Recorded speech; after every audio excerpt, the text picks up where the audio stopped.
consideration natin in choosing yung 12 candidates for you?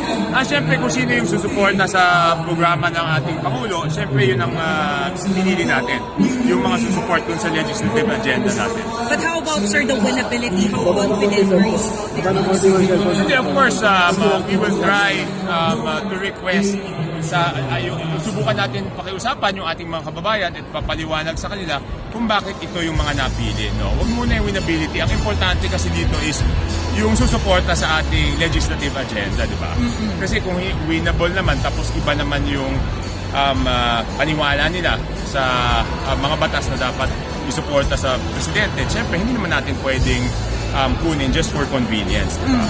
So ang mahalaga dito ay yung talagang susuporta. Naniniwala sila na yung plataforma ng Bagong Pilipinas, yan po ang magpapaunlad sa buhay ng bawat Pilipino. Sir, kayo na po yung official spokesperson for Hindi ako spokesperson. Campaign manager. Hindi, yung sabi nila campaign manager. Campaign manager. Sabi nila, ha?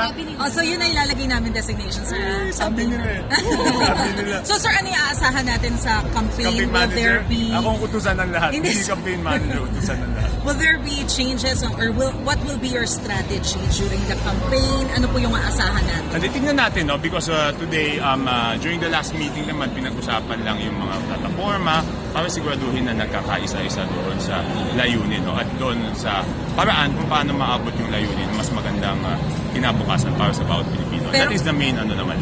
Ano po ang sabi ni Presidente? Sasama daw po ba siya sa mga kampanya? How often? Depends. Yun, we cannot expect. It will depend on his schedule, di ba? Siyempre, ang unang-una niya is yung governance. Ngayon, kung magkaroon ng libreng oras, doon lang siya makakasama.